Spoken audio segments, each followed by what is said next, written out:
But it appears luck had run out for me that day, because my dad calls me to his room and it's like 20 seconds of pure silence before anyone say anything.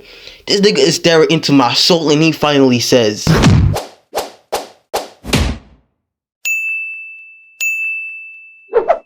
I've never been good at taking care of my stuff, bro. It just doesn't add up to me. You give me a packet of 12 pence today, and I end up with 2 pence and a half in a razor by the end of the day. I think my early teens was when my carelessness was most dominant. I find it really difficult to keep track of my things and making sure everything is in order. But this is my fault though. I'd be lying if I said being busy was the reason I lose my stuff. Nah, 99.99% of the time, the reason I lose my stuff is out of pure laziness. I'm gonna agree with y'all. I know what to do at times to keep my things in check, and I'm like, nah, I'm gonna do it later, and that turns into nah, I'm gonna do it never, because I never end up doing it. But this is good though, that I know my problem, and so I've been working on it. But you know what I hate? Is when niggas come around and start assuming my problem for me, talking about something I don't value or care about my items. And, hearing this lot actually get me so pissed, bro.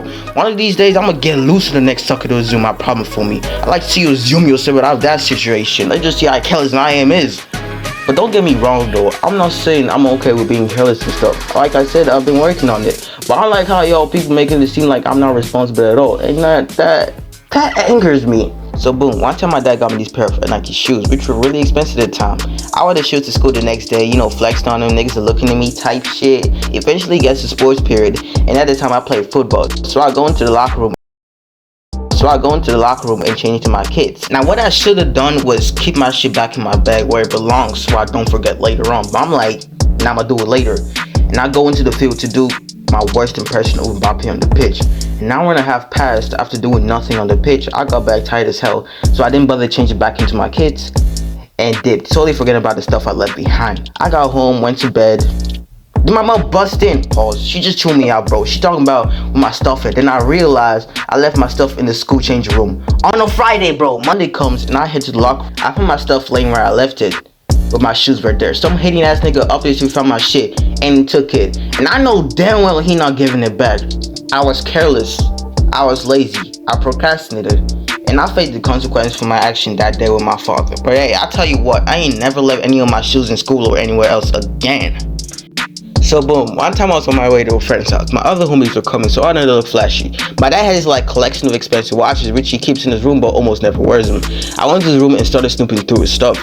Out of all the other 5 watches, there was one that really caught my eye, and it had to be the most expensive because this big was gold in appearance. I put the watch on and head to Kevin's. Now my plan was simple. My dad was currently at work and wouldn't be home till 9 p.m. and I was gonna be home before then, so I could return the watch without him noticing. I got to the hangout, kicked it with the gang, everyone talking about the watch and shit, which I did later take off but didn't put in my bag where it should have been. We played video games all day and talking about some baddies in school till it was time to go home. I got home and I'm pretty much chilling till I realized the watch I was supposed to return wasn't with me. Now I panicked for a while, but then it hit me. I left the watch at Kevin's. I called Kevin. I'm like, yo bro, I can't find my watch. I leave it at your place. Oh, you mean the gold one? Yeah, I got Cool, can you bring it to school on Monday? For sure, gang. I got you. Thanks, man. You a real one. Now, this wasn't a Saturday, so I had to wait 2 more days while also making sure my dad doesn't entirely notice that I took the watch.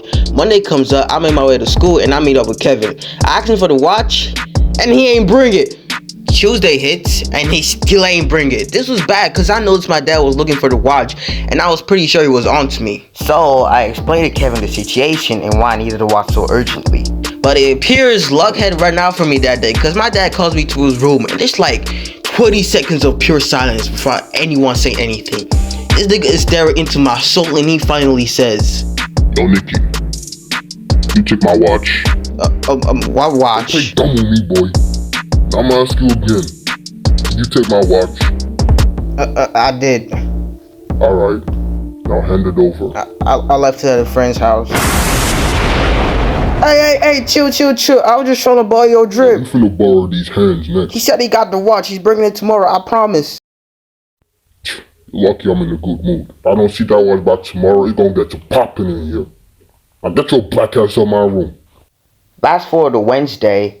I get to school and I'm praying to God Almighty that nigga don't screw up. We meet up and he didn't disappoint, honestly. He bought the watch, everything's fine. We chilling. The watch is in one piece. I get home and I return that bitch back to the closet. So, more of the story, Flexing too hard might get you in trouble, so try to keep it simple sometimes. Thanks for watching. See you on the next one. Peace out.